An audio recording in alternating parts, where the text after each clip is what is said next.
Yeah. I'm so excited, so very excited, only because our event just passed. If you was there, you already know. If you wasn't there, the catch-up is coming soon. Were you impacted this weekend? Because if you were there and you're watching this video, drop a comment. Let me know if you was at the event. Drop some fire emojis if you had a good time. But I'm more excited because of who is in the building. When I tell y'all I'm welcoming y'all into the next episode of The Golden Impact, this is somebody we gotta extract the facts from, okay? Let me tell you why. We have a CEO in the building. I'm talking about owner, founder of Danny's Healing Hands. Let's find out who she is, what she does, and why she's here today.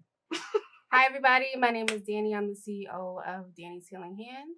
All right, so like I said, let's really extract the facts. I mean, what is Danny Healing Hands? I mean, we talking about the magic 8-ball. We talking about the magical powers. What you doing with your hands? So I am a licensed esthetician. Ooh. I perform all types of facial treatments. I do body treatments. And that's basically it. Wow. Mm-hmm. She said that's basically it. Girl, that is a lot. Okay. It is. It sure is. Because listen, I don't want to be too greedy with what I know, but y'all know the behind the scenes. I'm going to give y'all the behind the scenes every time because I'm nosy, so I know y'all nosy.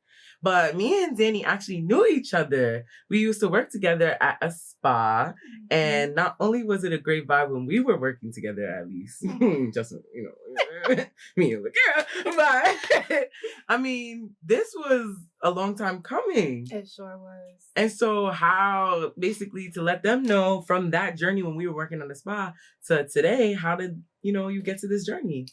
So basically, as you know, I had horrible skin when I worked there. Right. I suffered with cystic acne throughout my whole adolescence up. And I didn't know what to do about it. Mm-hmm. I went from dermatologists to trying to find stuff online, and nothing was working for me. I didn't even know what an esthetician was when I started there. Right. So, or how to spell it. Right. How to pronounce it. What is that? So I didn't know that facials was a thing.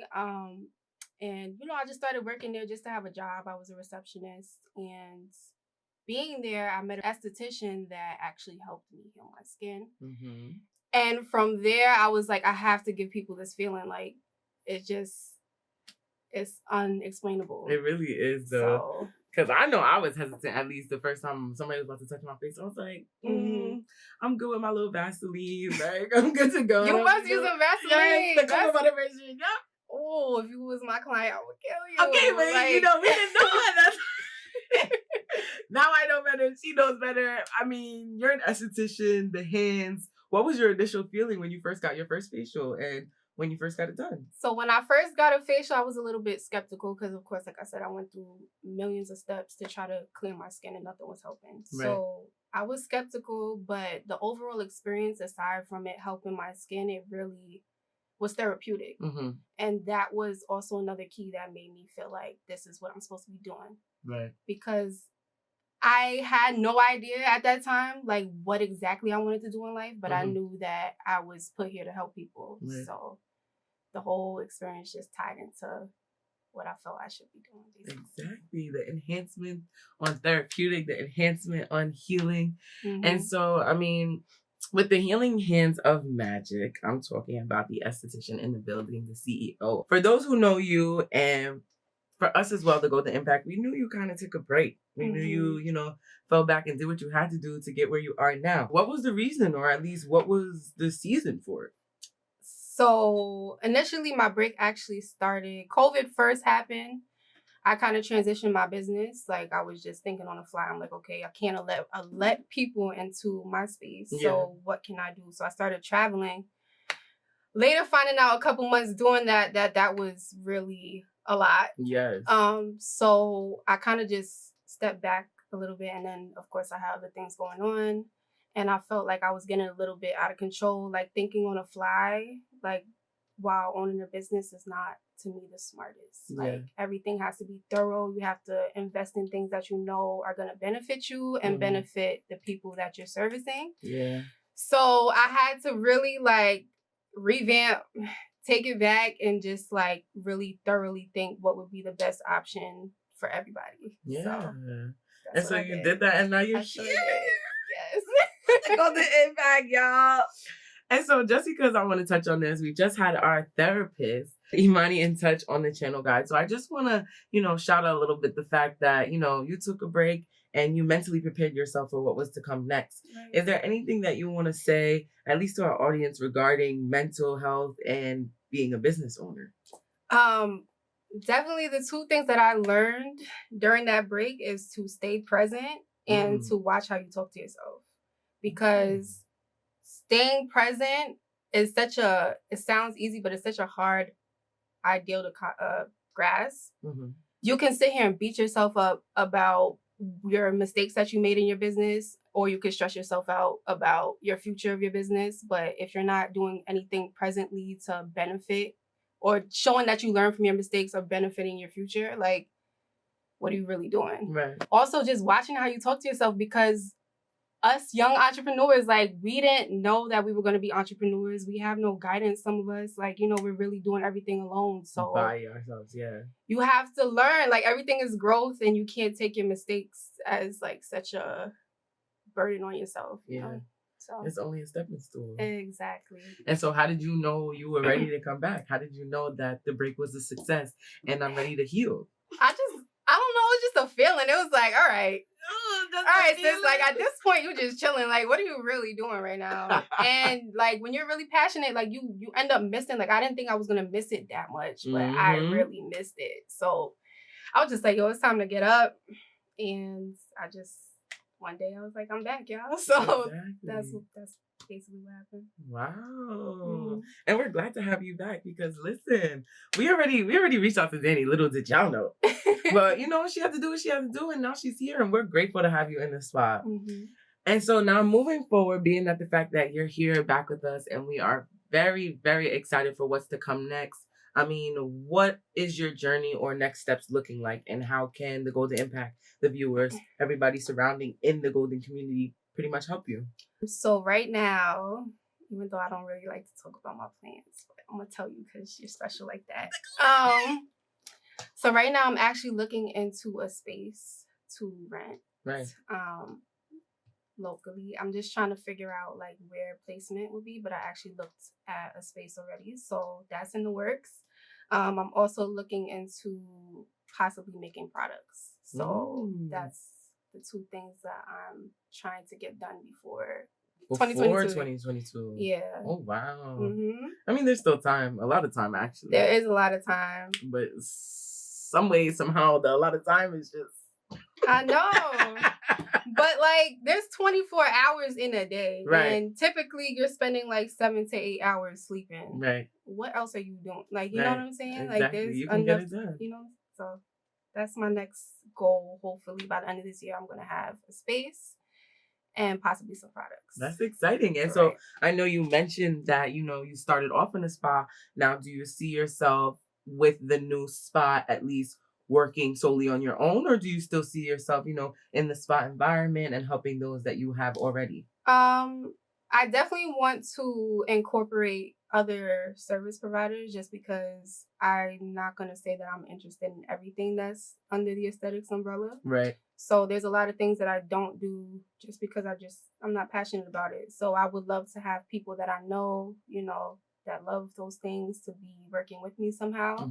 And we definitely have discussed that before. So hopefully in the future, I'll be able to have people with me that can do everything. It's the team building I'm hearing. Right. Okay. And so now when it comes to Dani's Healing Hands, I mean, what is your process? What does it look like? Somebody's coming to you, whether that's in the spa, in your own environment. How does it look for somebody looking in? Okay, I want to book a facial with Dani.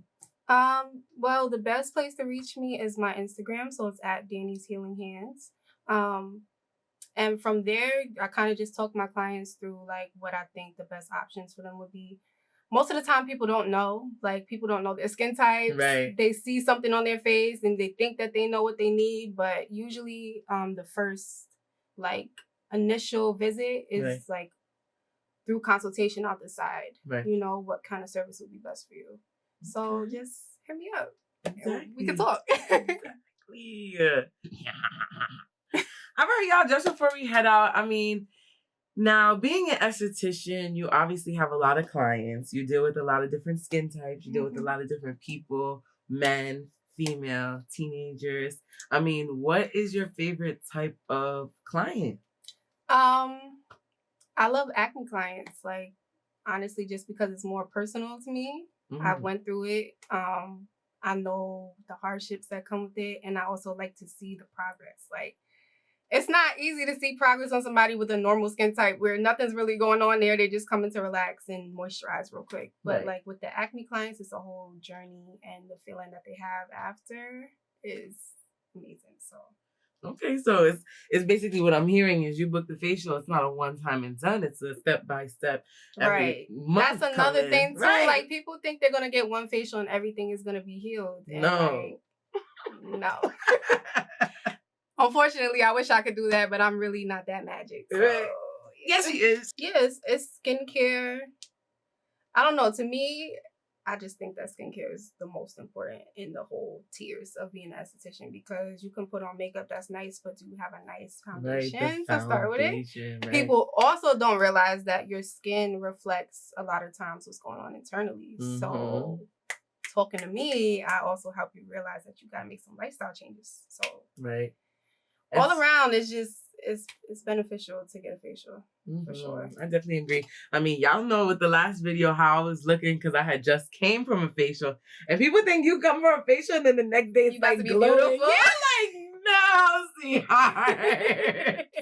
But I mean, it's bittersweet because you look like that. What for? Like maybe 4 or 5 days. This is my 6th day. Don't play with this girl. What I tell y'all last time, all right? This is 5-6 days. So I mean, it just takes time. Everything takes time. The effort that you put into it, it takes time. And so with that being said, do you have anything you want to say or any shout outs or anything you want to give before we head out? Shout outs to my clients. I mean, no, for real. Shout out to my clients, because the whole hiatus, I had people really like hounding me, making sure they wouldn't go to nobody else. Like that's what it be though. Like, I wouldn't want to go to multiple people touching my face anyway either. So. No, but you can't. Like, you know, there's some people that really, if you need it, they'll go. But it's like people really waited for me and understood what I was going through and really came back. Like, they understood the support was real. So I really do appreciate it for sure. Absolutely. Do you think you're going to make Dani's Healing Hands an LLC or something? Yeah, the LLC is already in process. So, okay. Yeah. I brought the gem out. Y'all didn't even know. I didn't know. But now we do know. Especially if you tune into this episode. So as y'all know, y'all love tuning in. But if you are watching and you haven't subscribed yet, make sure you do so that you can stick along for the journey. I mean, we have so many entrepreneurs on the way. It just keeps expanding. Like, it's a whole hero coming through the door. It's like, stop playing. No, but give you your roses too, because you're really the hero for real. Like, this doesn't exist. Like, this type of stuff is very hard to come by. Yeah. So I definitely appreciate you having me. Absolutely. And I appreciate everything you're doing for our community. We need it. We need more of it. We need y'all to come here. Like, that's what we need. So. That's a fact. And so with all of that being said, I want to thank you as well for showing out. But because I knew when what you said you were going to do and you do it. So basically having you on the show, I really appreciate the fact that you execute what you say you're going to do. So we wish you all the best. Thank you. Absolutely. And y'all already know the TLC, we love it. It's tender, the love, the care. But it's the SLC that keeps us going.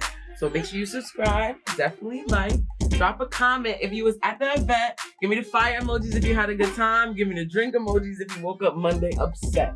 Okay? And bang that bell for the next episode. We'll catch y'all real soon. The very next week.